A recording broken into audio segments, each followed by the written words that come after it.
Good afternoon, everyone.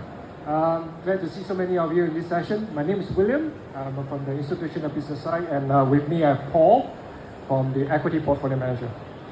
Well, first of all, let me just say this. We are not here to talk about investing in AI. We are here to talk about AI-driven investment. Just let it be clear and upfront. And the question now is probably, why are we qualified here in front, sitting here to share with you the journey? Simple.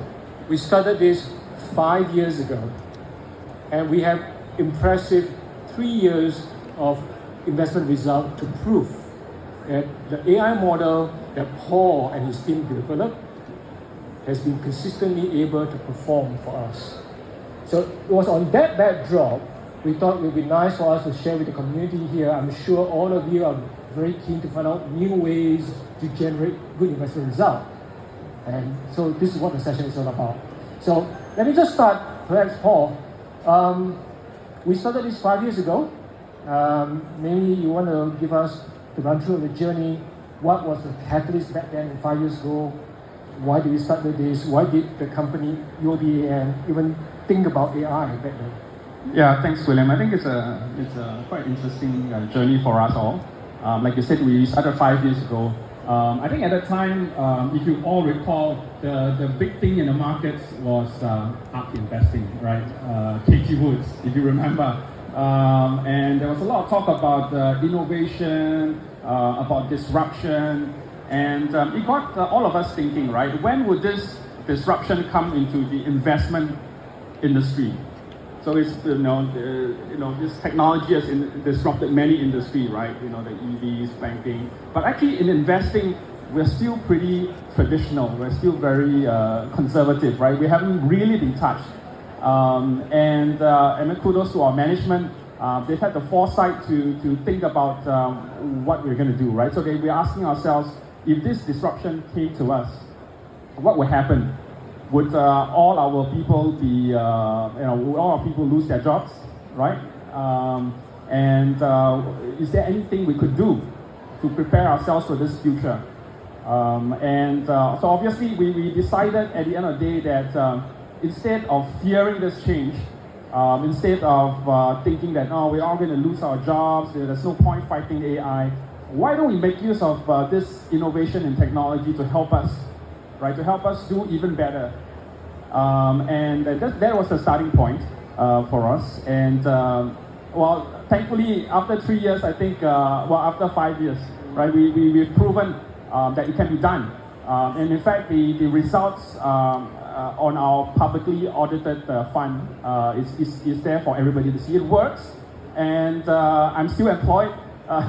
The results has been spectacular, and I hope that more companies in the industry can adopt that.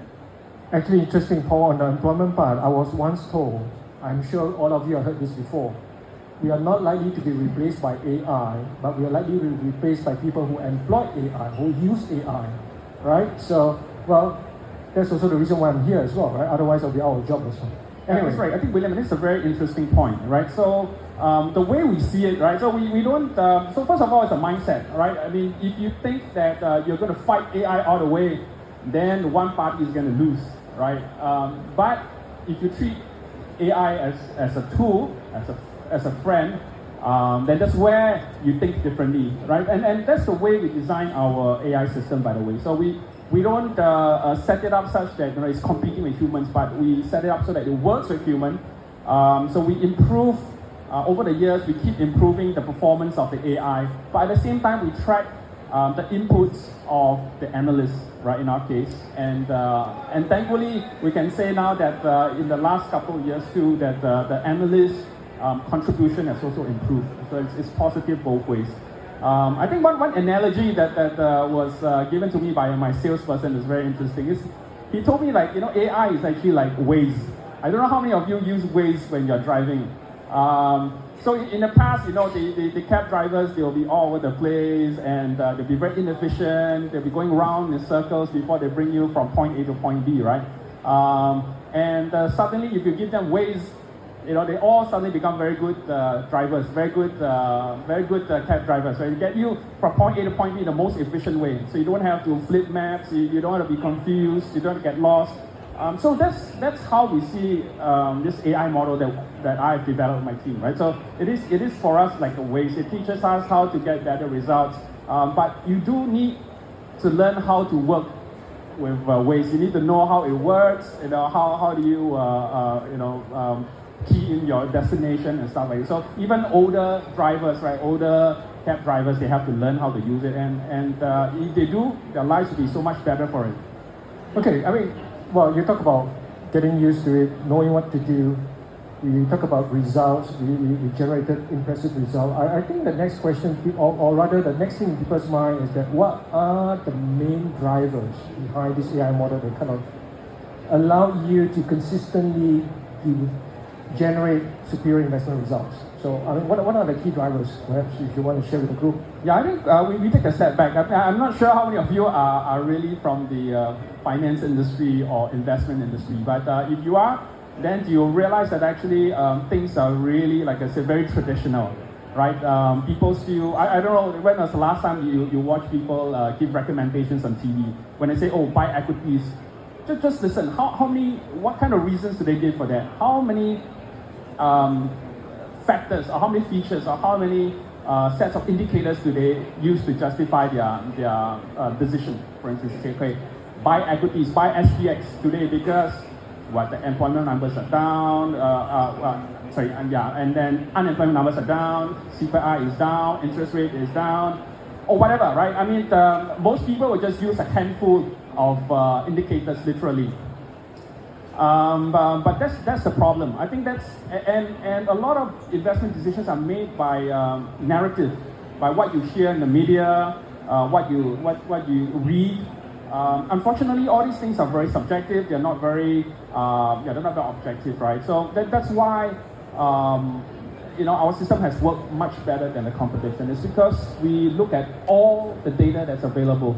And how much data is this? So we said most people look at a handful of indicators before deciding whether to invest in equities or bonds, right? But our model uses something like 30,000 indicators, right? Huge. So basically everything you can find on your Bloombergs or your FactSet, whatever you use, right? It's almost all there. It includes fundamental data from companies, includes macro data, it includes technical data, and literally there are hundreds of millions of data points, right? And before the model makes a decision on what to invest, it literally goes through something like more than 300 million possible combinations before it decides which one has the highest probability of making you money, right? Just imagine that. I mean, it's almost humanly impossible to do. I mean, if we could do it, of course, if humans could do it, we'll let humans do it, but it can't, right? But machines can. That's why we can. You can say we can brute force this tool to look at all the data, make the most objective investment decision. So that's what's different from what we do. From the competition. Okay, maybe before I ask you the next question, I'm keen to find out from the group if you could raise your hand and if you are prepared to invest in any investment solution or strategies that AI driven. If you are prepared to do so, please raise your hand. Oh, okay, we get probably less than 10%.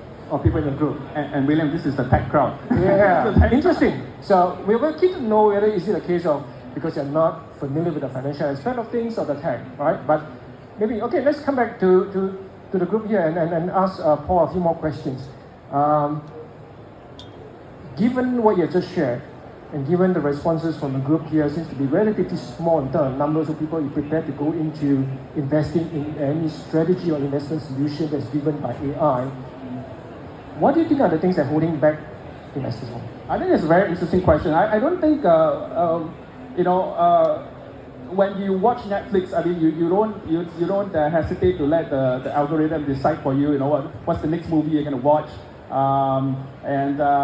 If you watch and Facebook, you don't object to them using AI to help you identify interest groups and such. But it's very interesting, right? So AI has already been out in our lives, and we are users of AI without really thinking much about it. But somehow, when it comes to giving your money to AI to help, and there's a lot of obstacles or objections. So I think one thing we need to do, I think definitely is to educate people how it works.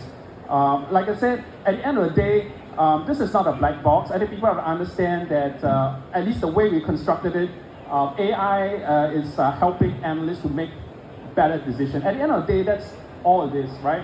Instead of looking at just a very small subset of data, we are combing through the entire set of data that's available to us, and that helps us make more objective and better investment decisions. At the end of the day, that is all. It's not like we are letting a black box run this thing, and we don't know what's going on, and there's no way to stop them from taking over the world and squandering all your money. No, that's not what it is. So at the end of the day, the way we look at it, we're trying to combine AI with human, and like I said, fortunately, I think we've shown that we've succeeded in that. Right, and we believe that that's the way forward. Not AI versus humans, but AI with humans. I guess if I were to kind of sum up what Paul says, right? If we have transparency, consistency, I think most importantly, if we give you the superior investment result, I'm sure if we were to be here asking you the same question a year from now, probably I'm hoping to see more hands, right? I guess transparency, consistency, investment result will be the key thing. Before we go, I'm kind of running out of time to say. Perhaps one last question here would be, in your opinion, what will be the next big thing for you, or maybe the next project for AI for investment side? Okay, I think this is going to be rather geeky and technical one. We've right now we've only successfully used a very small subset of AI algorithms, like called the machine learning algorithms, right? But the big thing, of course, everybody has heard about is actually deep learning. So, and that's where I think there's a lot of ground to cover. As I think not many people have been able to apply it successfully. So I hope that in the next couple of years we can really do something there. But of course, to do that, I think we need strong partners. I think recently we've partnered with Google, right, to go through what we call a POC, right, to go through a little case study to see if we could actually leverage on their platform. I think they have a very useful and very capable Vertex AI platform. We're partnering with them. We partnered with them, and the initial results have been great. I would urge all of you to, if you're interested, to read the white paper. I think we will have a QR code somewhere later. We'll show them a QR code. Yeah. So I think partnership with strong leaders in AI. I think it's one of the ways that we intend to move ahead. Yeah. Yeah. So that's the QR code in case you're interested in the POC that we have. Essentially, the white paper is to show you the next step we are doing. Just to give you a sense, when we started this journey about 5 years ago, when Paul eventually put this AI model that we developed into life 3 years ago, we actually implemented into 2 strategies: an Asian equity strategies and a Greater China strategies. In the paper, you will see how those 2 strategies have performed, and also what we have done, as what Paul said, proof of concept. We work with Google, and we're moving that strategy to the second phase, so to speak, and we're looking into things like hedging and so on and so forth. Right? With that, I think we've come out to run out of time. And thank you very much for all your time, and we look forward to interact with you. If you have any questions, feel free to reach out to any of us. Thank you. Thank you, everyone. Thanks.